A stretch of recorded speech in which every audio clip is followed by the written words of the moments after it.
Friday was a fun day. Ended up trading last night, and I traded on Friday, and I did pretty good. Made up my losses, made it all back. And traded last night, just wobbled through some stuff, traded this morning. And now I'm getting pretty close to the 10 grand mark in my account. So we'll see how long it takes to hit that. Started at 5 last week. Yeah, beginning of the week on this account. This is the zero spread account. So we'll see what we can do. So let's get at it. So the other thing that I was doing yesterday that I might do, it was kind of having fun with it, is that normally I trade the Euro USD almost exclusively. And the reason why I do that is because the spreads and the way I trade. But then I started thinking about it last night that on a zero spread account, it doesn't really matter what the spreads. I could trade anything. So it's kind of fun. I was trading like the different pairs, kind of played around with the gold and silver, tried to play around with the S&P a little bit. Yeah, maybe we should do a little bit of that, like trading different stuff. Oh, let me switch back to my camera. There we go. All right. So obviously we're in the trend is up, but it did drop a ton last night. And it's starting to climb back up, trying to see where it's going to go off this up move, see if it'll move past this or kind of just hover around. Personally, I don't know. We don't have any news coming into the market. I don't really see us getting, the huge runs that you did on Friday or that day before. So I'm just going to try to just take sips out of the market, wobble, and see if we can't make like $100. So that's probably my goal today, just to make a quick $100, get in, get out, get done, and move on. So let's get it started. Let's just jump into a sell right here. So we're coming up to the top of this, start selling into position. We're looking at, this is kind of a big shot up. Little bit of a pullback here, but it felt to break down. So looking for maybe at least it to come down to here, which is like 6 pips. So I'll sell into that. If we get a break lower, let's zoom in a little bit. If it does break below this candle right there, then we got our confirmation. That's our confirmation. If it holds, still early in that candle, but if it comes all the way down and touches that, probably, if it's early in the candle, just do a recycle of these trades real quick. Ooh, right there. All right. So as it pops up, just get right back into another layer. Like it to pop up a little bit more.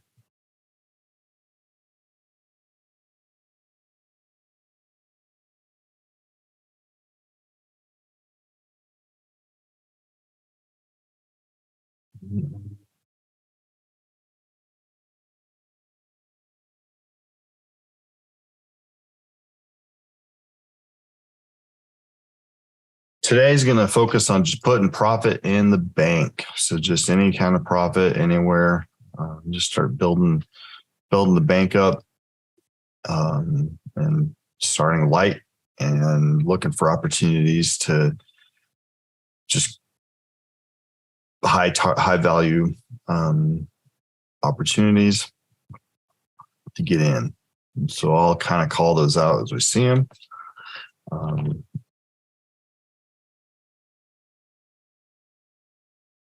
It's really weird. You guys aren't talking. Usually we have some conversations going. Must be tired. Everybody had one of those weekends. Oh. So on Discord, somebody's trying to figure out how to get into the meeting. Just anybody want to share them with that link or hit them up on the? I'll share it, Dave. Thank you.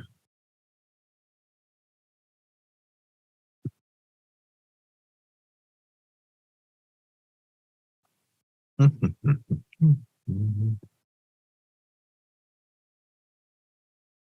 right.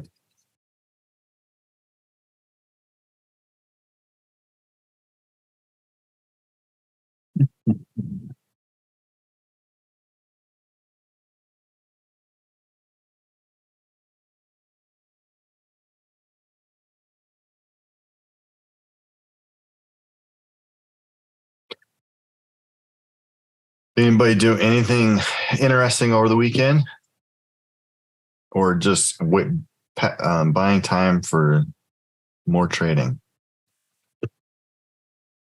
Oh, that's what Josh does. He always looks for opportunities to continue to trade every single day. Nah, this weekend it was 40 degrees. I bought a new video game to build a city, and I built cities all weekend. Where you live is 40 Texas. degrees. Okay, 40 degrees is cold. Yeah, that's. I'm like, I would like it if it was 40 degrees. Yeah. I'd be outside. 40. It's kind of around 50. All right. But it touched 40. That's all. Yeah, it's swimming weather. Yeah, I know. Like 40 degrees. I'm going out and playing golf. I was wrapped in a blanket. I had coffee. I had hot chocolate. I didn't move. There you go.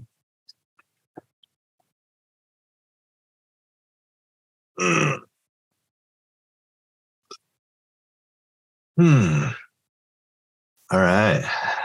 Then we're going to move. You going to get any, like these candles are just so tiny.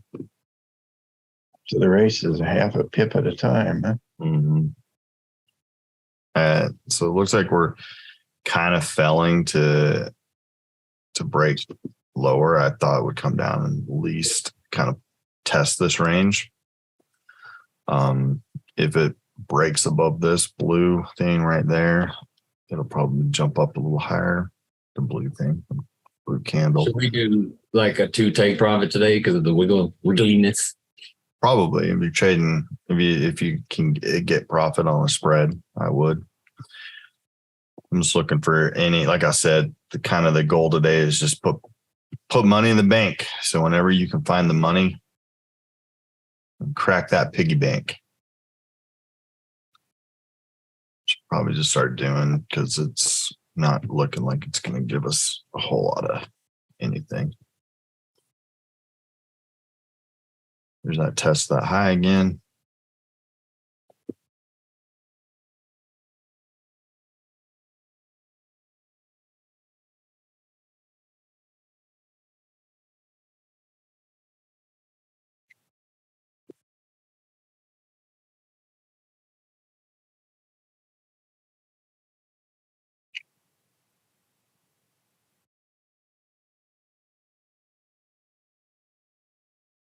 Oh, just teasing me. Just could have recycled right there, but I was too slow. So I just learned, speaking of like hot chocolate, because I'm a big hot chocolate fan, because remember, I don't like coffee, that they have these like chocolate balls that are filled with hot chocolate and marshmallows and stuff like that. And you just pop them in your hot water, and it melts and turns into hot chocolate. And I'm like, what? That is crazy. That is the best invention ever. Instant hot chocolate and a chocolate ball. All right. I think I'm just gonna. Oh. Yes, little marshmallows inside the ball. I'm like, what? That's awesome. Apparently they've been around for a few years, but not like a huge, like not like forever. And I'm like, this is crazy. This is the best thing. Grab a chocolate ball, put it in your water, instant hot chocolate. Well, that's what we've been reduced to with the trading like this.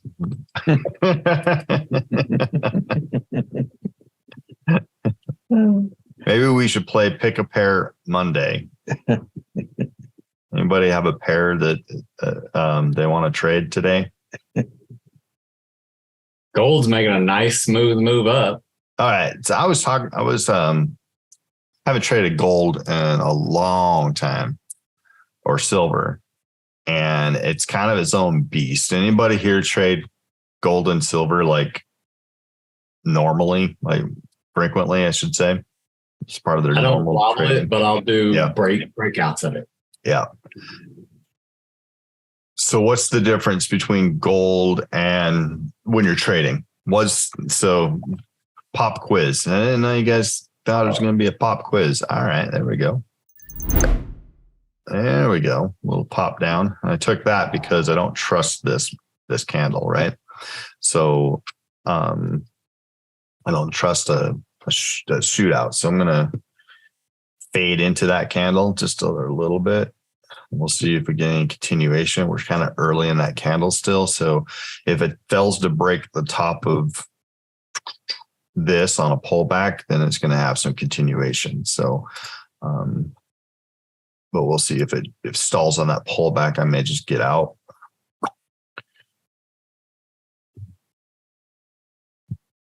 Just again, taking little sips out of the market. $10 here, $15 there. Trying to just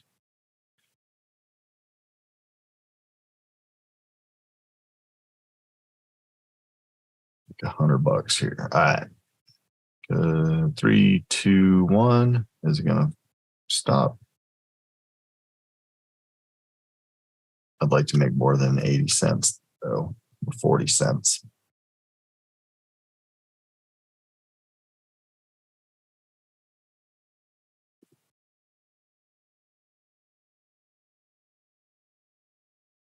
All right. So the difference in gold, well,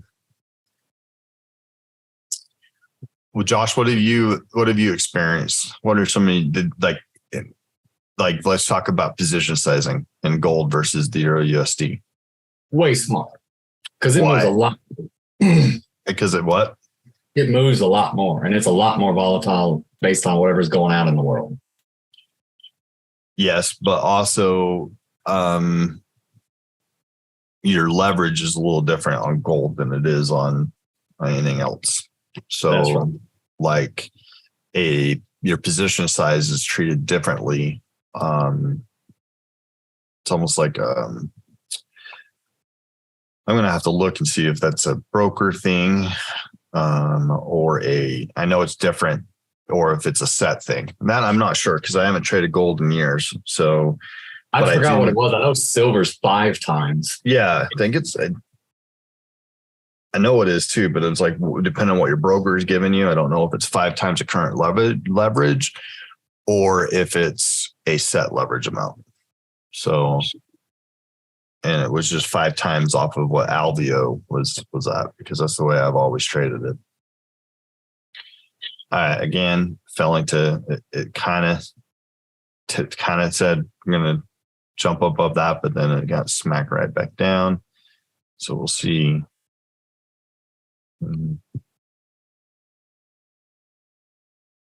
Looking for like a 50% retracement of this candle, puts us right into there. Go close out right there.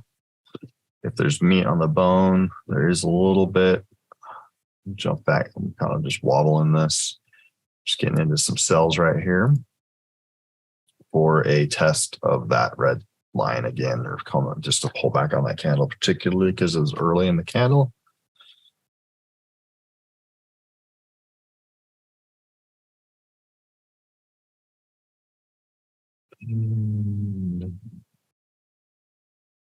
Let's see if it decides to break lower.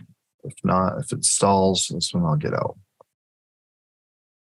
All right, it's stalled.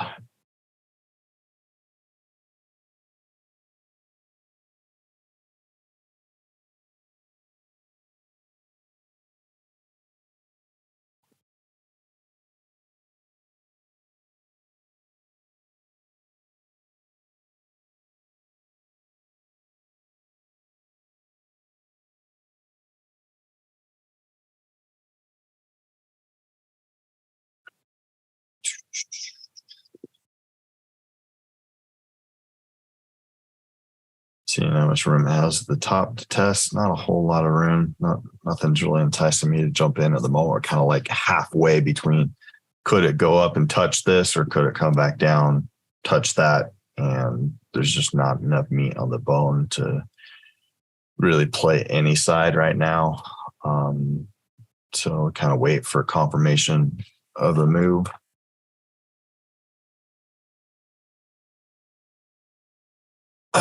Debbie, thanks for that. When's he speaking? Do you know? And be clear. He's talking now. Oh, he's talking right now. Okay. Yeah. I mean what I say and I say what I mean. Oh, you're listening to him. There's no misunderstanding. That's the biggest concern I have, is a misunderstanding. about That's always concerning. each of our parts. So we went into Now he's talking about what he told Chi and how forceful he was and 2.5 hours. So we covered what he's going to do with North Korea, what he's going to do with Russia now that both Chi and Biden have consolidated their positions. And I think that we understand one, which is the most important. It's always concerning because he could say something So we- and the markets could just shoot Yep. in a direction. So, That's why I told you. yeah, thank you. I don't think. But I think we're still going to trade light. All right. So just checking out what our price cycles are in. Yeah, all talk, no action. I don't think there's enough moves. to Only if he goes off script. something happens. unusual happens. So far, it's clear that he's reading from a prompter. Yeah. All right, thank you, everybody. Yeah. No, I don't want to get into a political debate, but it's always concerning whenever people of market movers talk, right? Market movers, yeah. Yeah. Because you never know what they're going to say. But we didn't get a chance for it to hear him. If we talked to All right. Now we're testing this bottom right here. So even about China building a coal-fired power 20 seconds on that you just said earlier, candle. that You'll probably fade that. reductions targets as laid out in the Paris Agreement. Let's get to Mike Pompeo's been standing by here, sir. And I am going to zoom out just a little bit. See. Well, two things. One, he seemed a little. Okay, so if it holds this, then I'd probably look at to fib this move right here. Even an impression of weakness in the mind of Xi Jinping, who would have been very capable in that meeting.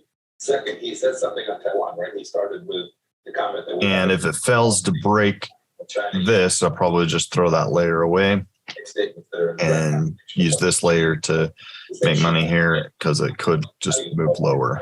So that's what I'm looking at right now.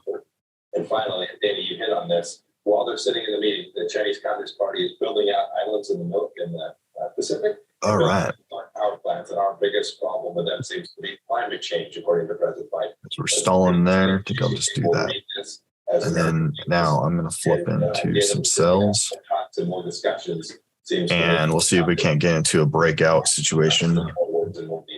He said that. But really light because this is a good bouncing situation where it could bounce back. But if it's failing to break above here, could get a continuation. So it's worth just kind of throwing a layer on. And then if it does break up and trade higher, it's just a throwaway layer. So to me, it's just a test. So I'm not getting in too heavy. We'll see if we do get a break lower, and we'll just kind of throw a fib on for you guys. So I kind of go body to body right here. And this is what I'm looking at. So if it does break that, it could get that retracement off the best move. So that's why I put this layer on as a risk reward layer where, yeah, the risk is still pretty good because it's at the end of a price cycle, at the end of probably, 2, if not 3 price cycles. So it should move up a little higher, but if it comes back and tests this right here, it could break. So I will look to kind of sell into this all the way up until it crosses this line right there. So just start building layers. And if it comes down, tests, doesn't break, I'll probably peel this layer off, reposition it up here, and then just keep doing the same thing.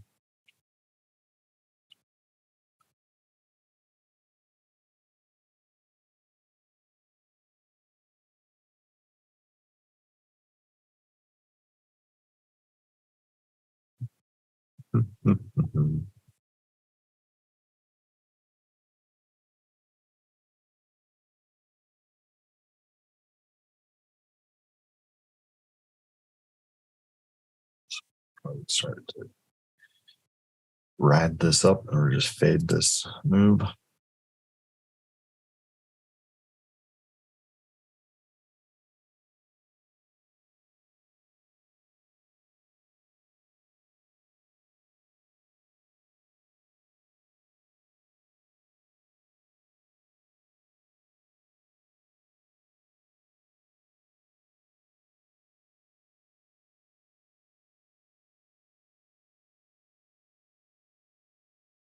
We get that stall, I may peel off that layer at a break-even situation. Probably gonna do that. Boom. And just kind of reposition it. So now it's up here instead of down there.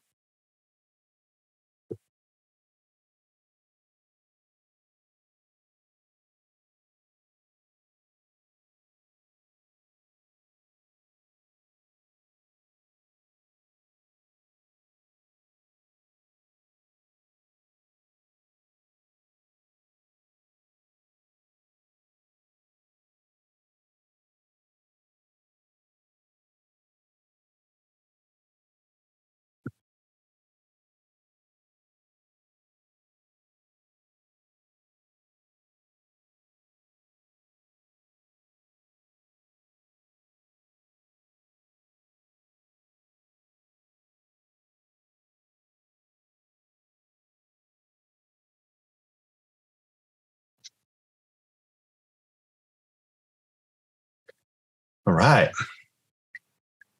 I think I might just have to go back and start trading with you guys if nobody wants to talk. I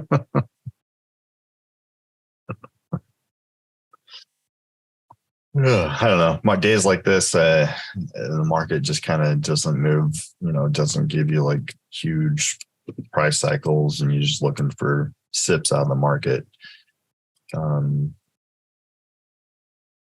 Got to find ways to keep yourself entertained. Yeah, it is quiet, huh? Mm-hmm. Yeah. I feel a little bit sick, so I'm not talking too much. Mm. Well, hopefully you get a little bit better. Thanks. Yeah, just not talking. So it's obeying a range. It's being perfectly predictable. Well behaved. You can make money off this. Yeah, so for sure. Slow. Maybe it's just a Monday. Just a quiet Monday. So, but tell us, when you if you do gold, is what would be the difference of it? Because it's it moves faster, so you have to use a smaller lot size. And then, so does it turn out to be about the same in terms of profitability, or is it just so it is a different leverage. Like, in fact, I'm going to just look that up.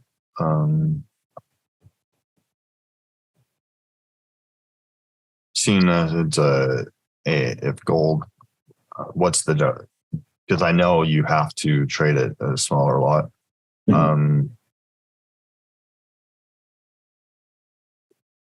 So you personally, can you make more profit at it if you do gold, or but you can also lose more. Right. On average, do you do better at, if you have the option to do gold, do you usually take it because you can do better at it, or do you prefer $1? I'm personally, I prefer the euro dollar just because I'm used to it. I know the currency, I know the pair. I've traded gold before for a while. And it's a different thing. You got to get a feel for it. You can make a lot more money. And in shorter moves because of the leverage, right? You can also, the thing with gold though is, like Josh was saying, that you trade the breakouts. If you're on the wrong side of a breakout, it's harder to recover because you don't get that back and forth action, right? So you not able to wobble or, take price cycle, because it'll break out and then it'll die. And it won't come back, generally. Yeah, well, you have to flip to do the breakout. You have to trade the breakouts. The sense I've gotten of it is that you have to scale down your entry. So it turns out to be overall about the same level of profitability. And it just turns out whether you like gold as an instrument versus correct euro or dollar, like you prefer doing it on gold or. Well, I don't know if you guys remember, but in Alveo, probably should say this. Can you trade gold and silver in Alveo, or is that currently, not right now? Okay, yeah, because we used to allow you guys to do that, and then it's the same thing on the broker side with the liquidity provider. It's different leverage. And so people were trading it, and we were just like, it was killing the fund portfolio because people would take losses in it. And so there was can't remember the news event, but I don't remember the news event, but it was just one day where the gold market just moved like crazy. Yeah, it can move really big, and the liquidity provider can't always open or close the orders. Correct. Yeah. And so we just decided that the risk was too great to open it up for other people to trade when you're trading Sean's money, basically. Yeah. So we looked around for different liquidity providers to see if we could, fix the issues and all that kind of stuff. And then we decided, no, we're just not going to do it. So that's why I asked if you ever brought it back, but still running under that premise, I guess. So, maybe. I don't see it as super necessary because the way I see it, if something happens in the world, the currencies react a lot more predictably. That's why people get paid in and they buy groceries in and they make their mortgage payment in. Correct. So everything reacts very predictably much more predictably when there's an event in the world. But gold, you don't know what it's going to do. Case in point, it's just a shiny metal. It's just a commodity. It's not really money anymore. It depends on how much people want a shiny metal that doesn't tarnish. I mean, case in point, you got that with crypto, right? Nobody is really, if it's anybody ever tried to trade crypto the way we're trading right now, just curious, it did not go too well for me. Let's kind of unpack that for a second. Why? I mean, why, from a high level, I'm not going to just jump in and look at your trades and analyze your trades, but why do you think that trading crypto is a little bit more difficult than this, what we're doing? I probably don't have a good answer for that one because this was like a year ago and I wasn't very good at trading.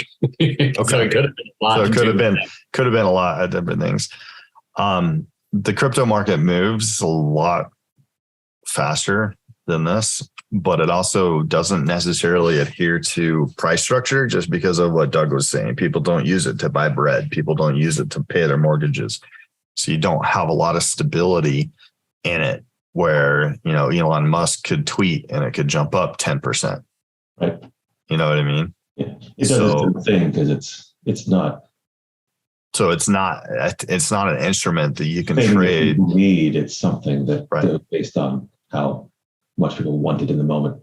It's not an instrument that you can read when it comes to price action and price cycles to a degree, right? Long term, yes. Long term, you still have support, resistance, areas that it could bounce off of. But when you break it down into like a scalping, it's really difficult to scalp crypto.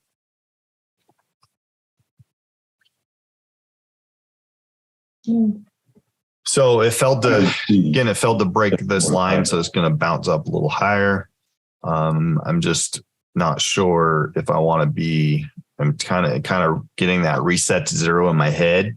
Like, do I want to still be on the seller bandwagon here, or because it fell, is it going to bounce up and try to move higher?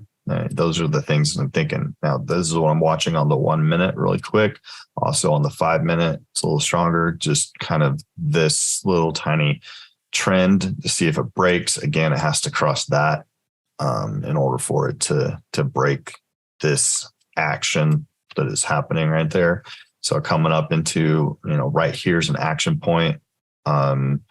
If you did buy off of that, I'd probably look to, on this action point. And then right here, if it crosses that, then I'd probably no longer be a fan of buyers, but I do think it's going to come up and test that. So I think I'll jump into this.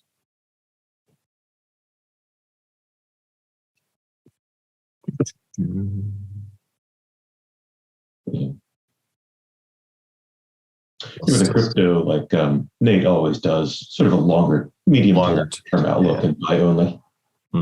Buy the dip, keep it simple. For sure. But the thesis of the theory of Bitcoin is it is supposed to go up if there's uncertainty or inflation, but it went the opposite way. Yeah. So for me, people's expectations. I hold crypto for sure. I mean, holding it is good. And diversifying your portfolio is always good, right? So the theory was it was supposed to go up during inflation, but it did just the opposite. Does anybody hold gold and silver? I mean, I do. So it's a good thing to hold too as well. So that's like, Jeremy, so when you say you hold physical, does that mean you hold gold and silver? Just that I do. But I'm not telling you where it is. Don't even ask.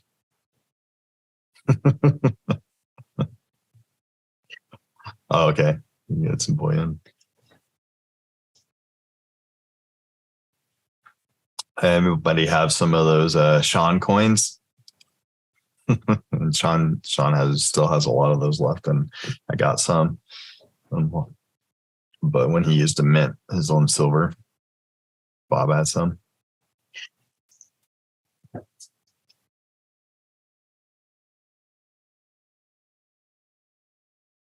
That's fine. All right, so we're coming down and see if we can get a little test again. I think I'm going to just take this just because this is what the market has told me to do. Just take it when you got it. Pretty sure I'm over $100 from where I started, so that's good. 1 second here. I'm going to let my dog out. I'll be right back.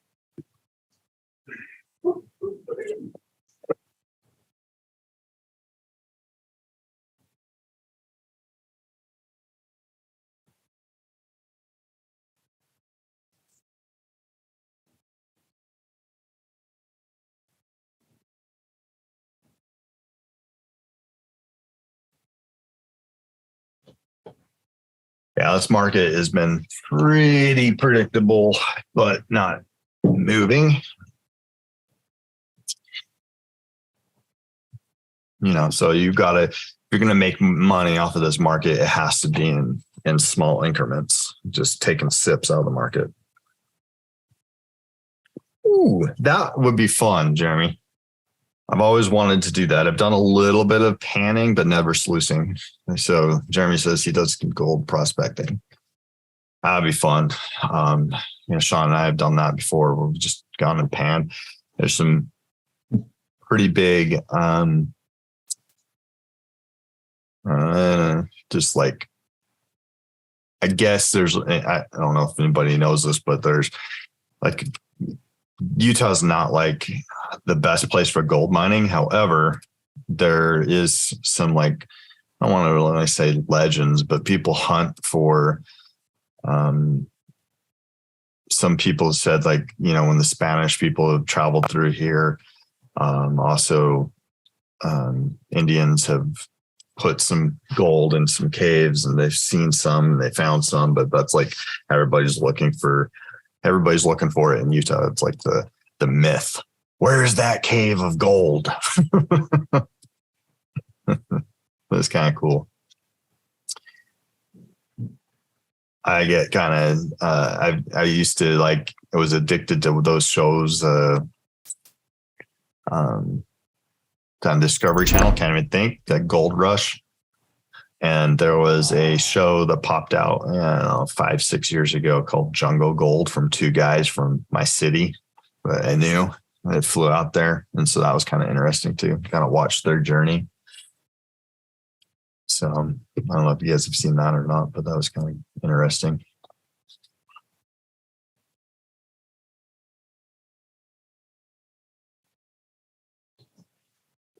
So living in Alaska.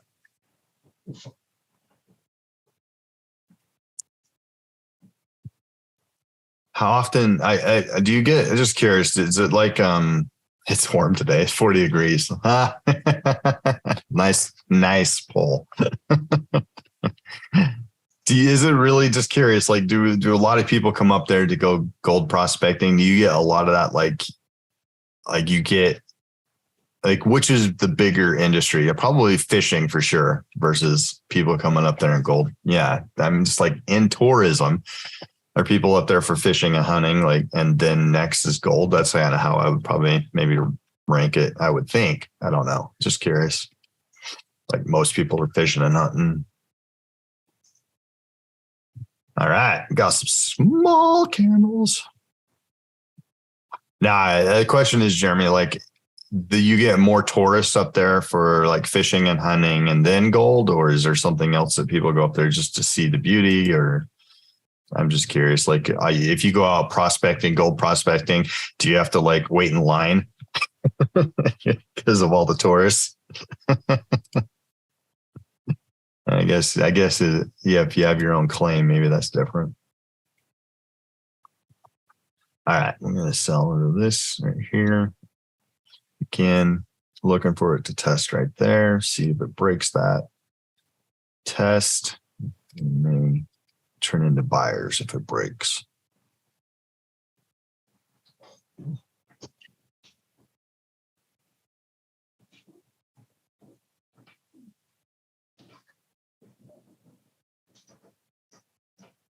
So for me, I love fishing. So I go into Alaska, and flying into like a cabin is a must do. It's on my bucket list, but I would have done it before now, but I don't. My kids aren't really into fishing, and so I need some fishing buddies to get out there and do that. So just never have done that, because when you take vacations, you usually go places that you can take your family. David, I'll put that on my bucket list. We'll go fishing. All right.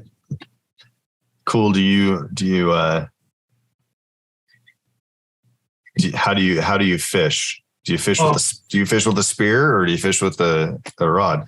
Oh, I catch a fish every time I go fishing. I go fish at the Hong Kong market. Every time, man. Every time, 100%. Get some crab while I'm at it, some Dungeness crab. No, back in Samoa, I don't know what to say. It's like a slingshot, and I had a piece of metal at the end. I remember as a kid, I used to go fishing like that. So I'll be in shallow areas catching fish like that. But I mean, yeah, spearfishing, because nets. So my spearfishing is kind of completely different than your spearfishing. Yeah. I have a gun when I spearfish. Or a dynamite can help too.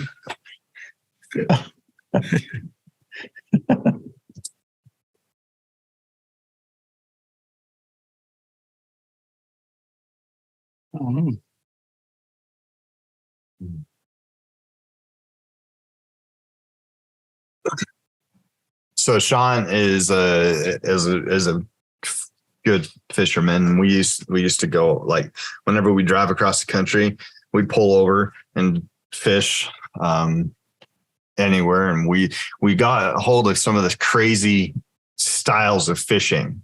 And one is in Alaska, and Jeremy, you probably know. I can't think of what it is, but the name of it, you can probably help me out with the name. But people just stand on a bridge and they take this long pole and they just no bait or anything. It's like hook and they throw it in the water and they yank it up and they got a fish. So you just, I don't know what it's called. Snagging. That's exactly what it's called. Snagging. So it's interesting that that's what they're doing. They're just snagging the fish right out of the river. Right. And thought that was interesting. So I'm like, I'm going to have to try that one of these days. Now I got out because I was in a little heavy for today, not necessarily heavy because I'm of my position size, but heavy on market conditions, meaning that it could break and go down right here. And that would have been good, but it could have bounced off of also right here. So I kind of got out on that action point right here when it felt to break down.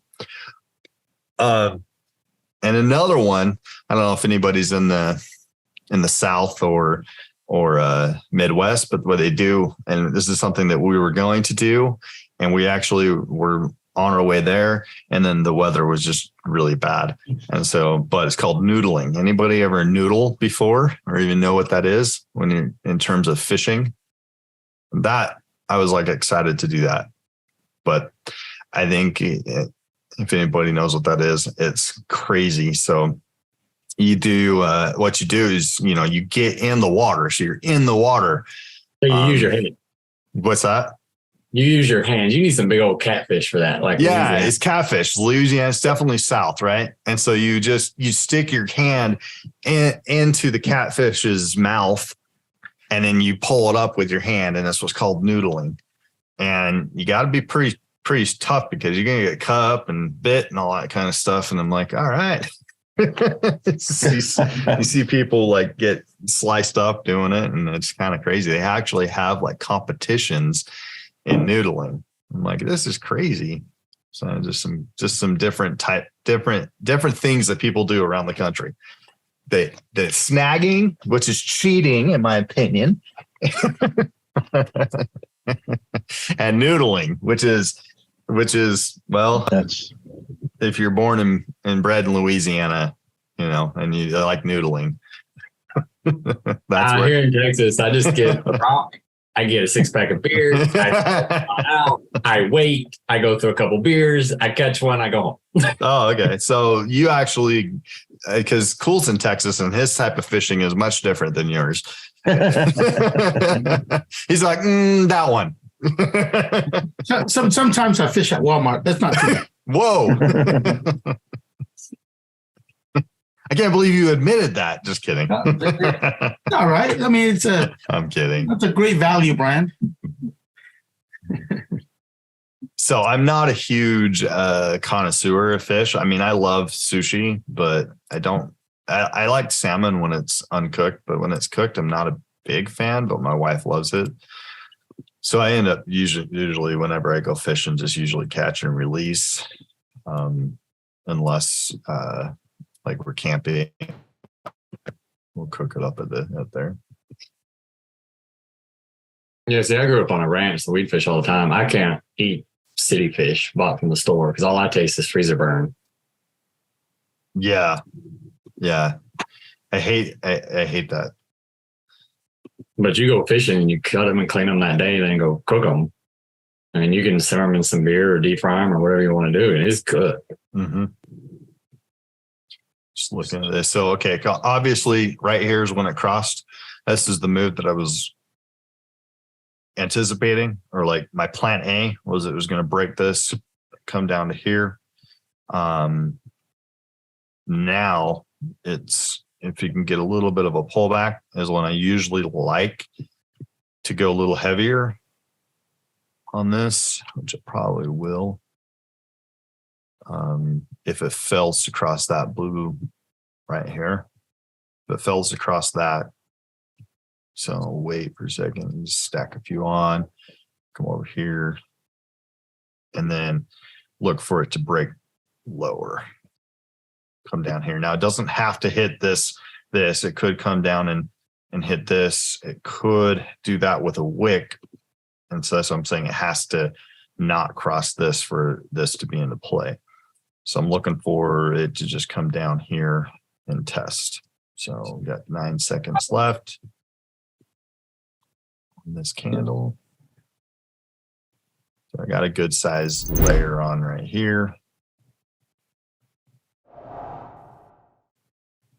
Again, if it breaks, it's going to run down. Test here is our next action point. If it fails to break, I may just get out and recycle. So kind of hovering over that close all, kind of early in that candle, and see if it breaks. To me, this is a high probability trade. That's why I went like 2 layers deep right here. But again, you're watching that break, but even if it doesn't break, it stalls, it could give you a chance to recycle. So this is the question. Do you hold for that break, or do you take your profits now and try to 2x them? So really the latter part of that 30 seconds is the information that you're going to be watching. So kind of curl back. Let's see if it holds the break. And it didn't. So because it didn't hold that break, I'm just going to take the recycle opportunity. Now, if that doesn't come to fruition and it decides, this candle just decides to break down, I'm all right with that because I got profit, right? That's the way you got to look at it.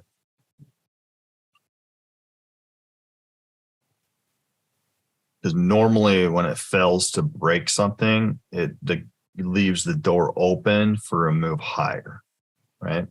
And so I can start building into this. However, that high probability trade setup for me has diminished from a percentage wise. I still think it's going to come down, but now instead of coming down, failed to break, push lower, hit that bounce. Now I'm not looking for that action anymore. You might see a little bit of this action right here. Which you don't want to be on the wrong side of, if it breaks higher, it breaks this, it could just continue to go there. But this is kind of what I'm seeing. This is my plan A, and this would be plan B if it decides to break up that. So plan A is just kind of get this little action, and it comes down and eventually touches this before it decides to either turn or get that continuation. And that you don't really know, right? Is it going to turn here off this bounce, or is it going to get a continuation and go all the way down, right? So you just play the action points all the way down. You could run a fib off the 5, which it probably would, if it decides to break lower than this line right here. So there's a lot of things that you could do, but right this second, we're just going to play the action point and play maybe a little bit of a consolidation right in here. So if it bounces up higher and fails to cross this would be my perfect place to put a layer for sells.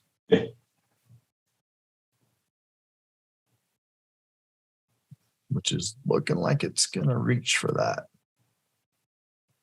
So that's why I got out of that two times layer, just because I felt like it's possibly going to move higher, but now I'm building into a couple different layers.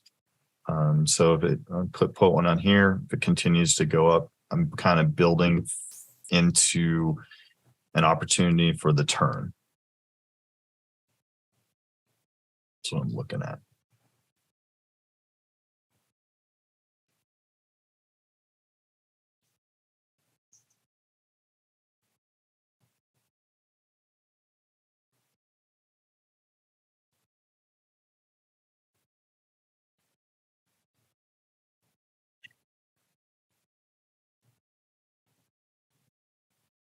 They say, I don't know if Jeremy's still here. He said he was going to bounce and watch the guest trader. So, which is always fun.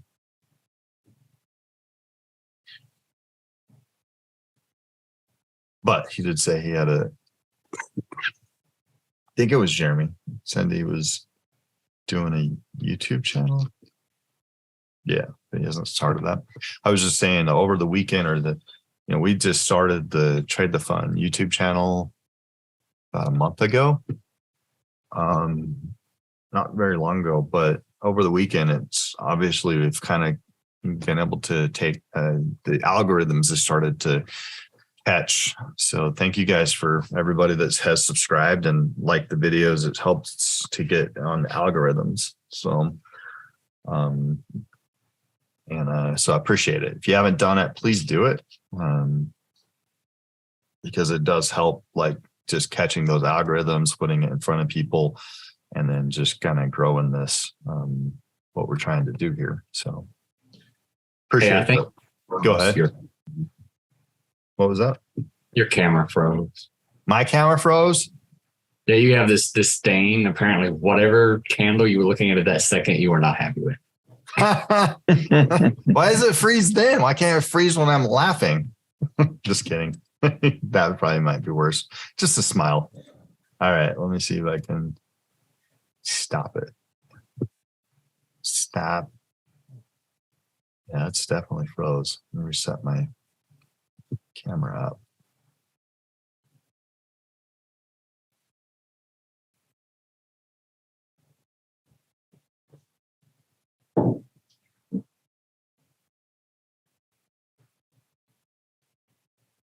Huh.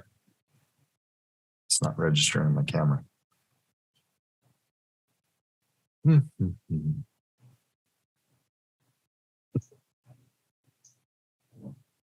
Jesus.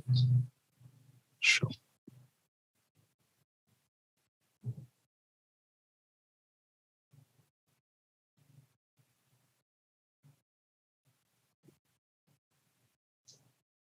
Nope. Guess not. Guess you guys aren't going to see me. That's okay. All right. So we got this kind of a steady climb up, right? It's kind of steady climb up. I think it's going to touch this. We'll see what happens. But because of that, I'm probably going to look to exit out of these trades right here on the next pullback, wherever that goes. Maybe even this layer right here. Depending on if we're going to continue with this steady climb, how far are we going to go? And the other thing I'm probably going to do right now is I'm not going to put any more sells on until we get the confirmation of the turn. So I don't want to have this turn into a marching market on us, and it just continues to march without getting that turn. So I'll just kind of sit on my hands for a second, wait for that turn, and then build into some trades that'll protect me from taking the loss down here. So I'm looking at that layer right now, and we're sitting about an $8 loss per trade. So I'm going to have to find a way to capitalize on that. Hopefully, if we do get the turn, confirmation of this turn, hopefully we'll be turning those $6 losses into like $3 losses and pick up $3 gains here, and just kind of looking to, play the trade adjustment game so that we never get into a fix it situation, because we're constantly adjusting our trades.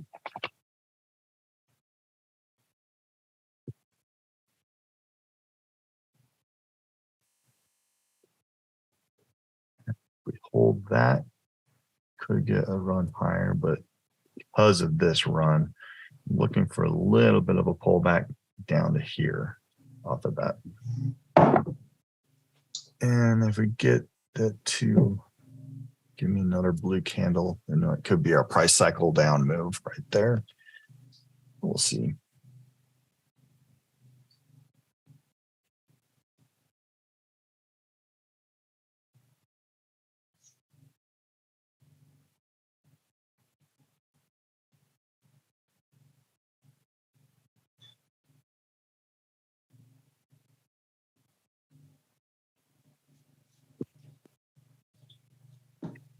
This candle, on the action of this candle, if it holds above here, obviously it means it's going to climb higher all the way up to this action point.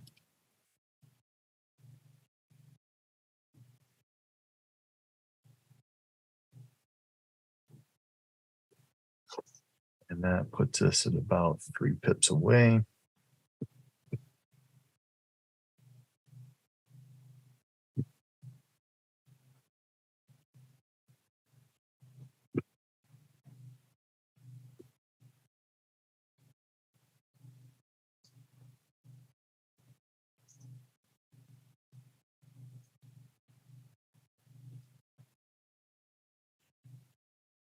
So I'm building in not necessarily a layer, but I'm putting a few trades on right here just because that's an action point and it's another probability to turn down.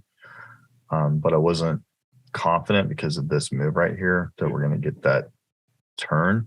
However, if it comes down and I can take a little bit of profit off with these two trades right here, then I can probably take one or two trades off of here. So that's, I'm looking at these as just for adjustment trades so that I can start putting money in the bank, peeling off these trades. See if it gives us that, or if it continues to climb up to this next action point, which is right here.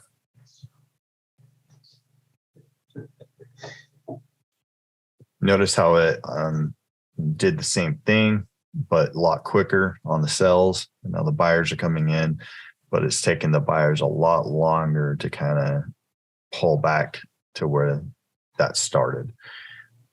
Generally means that you do still have sellers in the market. They're just not as strong. So as soon as the buyers leave, it should give you that price cycle back. And this is where I'm looking at coming at least, you know, kind of 50% of wherever this move ends up being.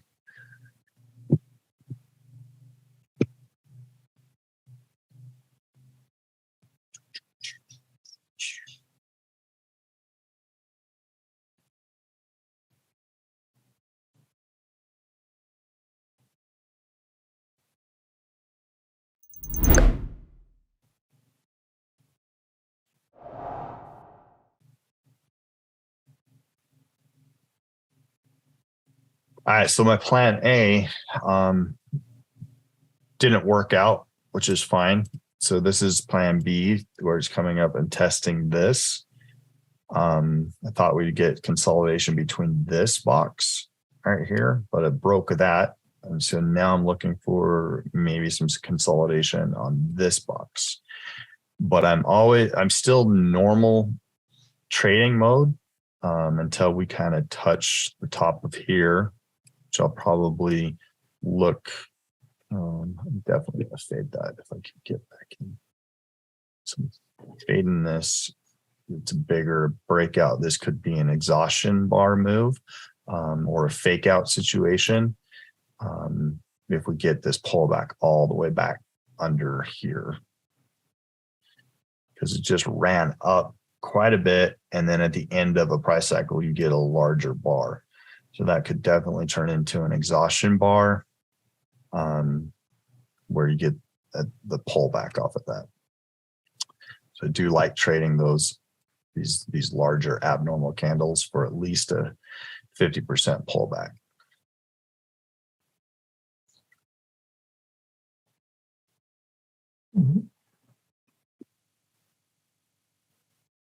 That was a big old move, wasn't it? 20, 25 pips right there.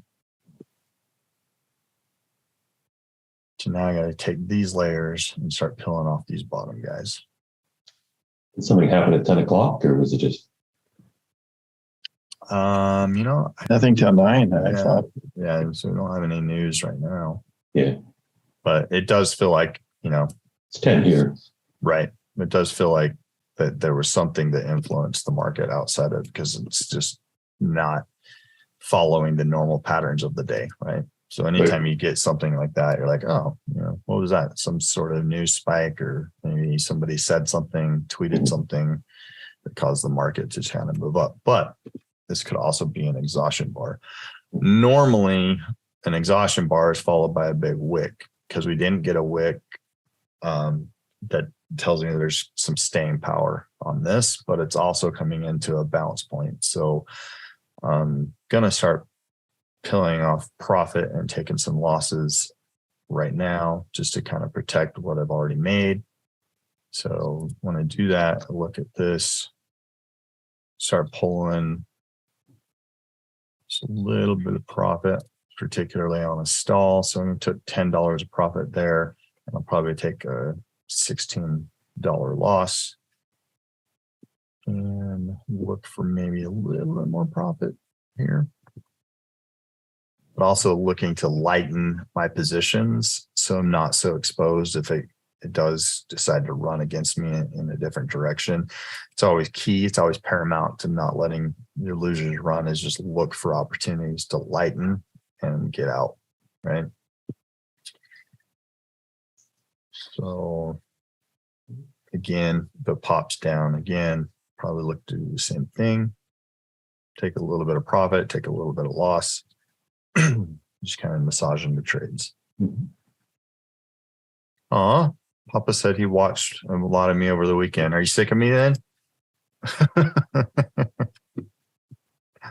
The different Papa, Papa Den, not Papa Moffat. He saw a lot of me over the weekend too. But he can't say it. He can't say it while I'm recording if he's sick of me.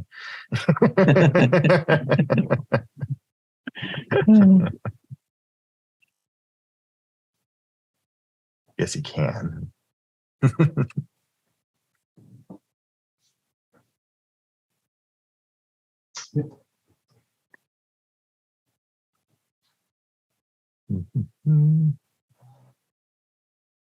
All right, so here's what I'm looking at doing.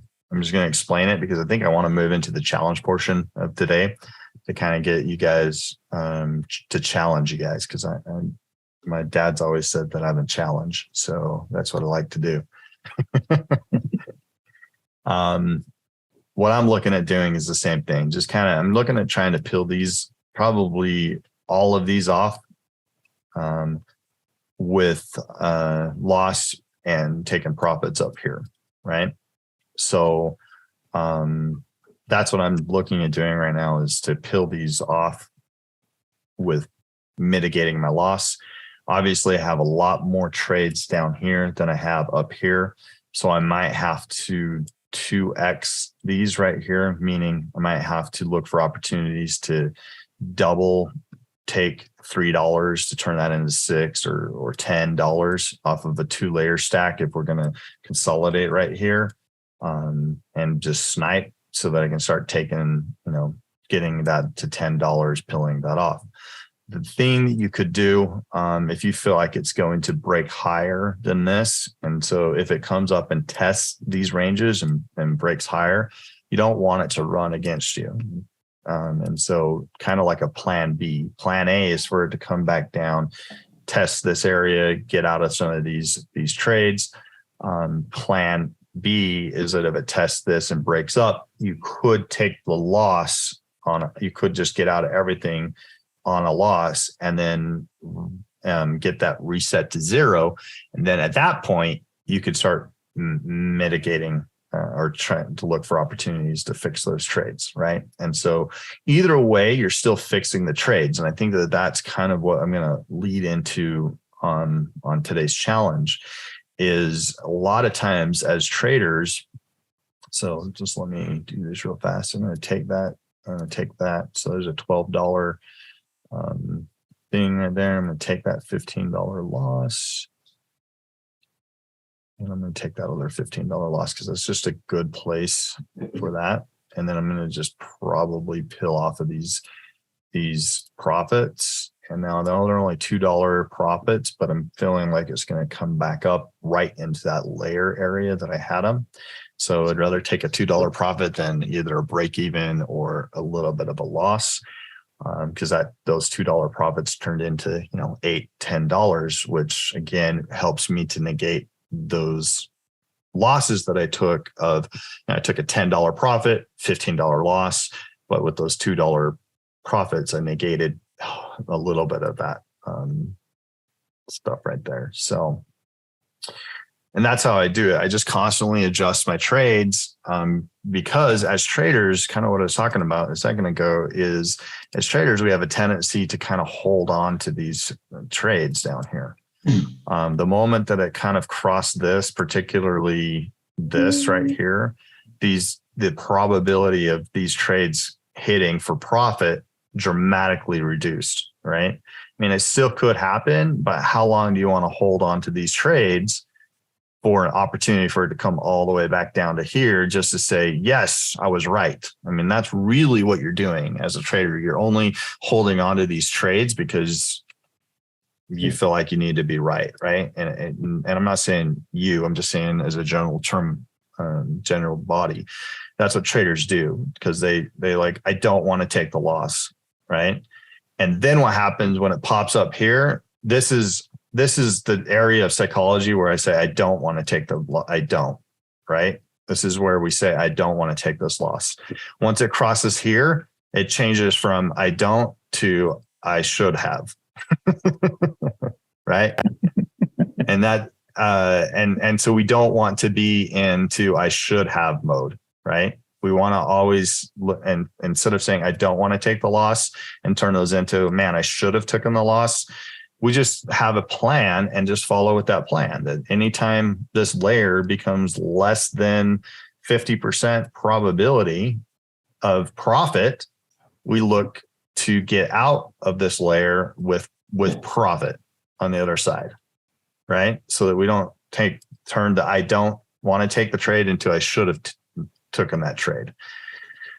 And so that's what I typically do. The days that you get in trouble, like on a Friday, when it just runs like 200 pips against you, you don't anticipate the days like that, nor do you trade for days like that.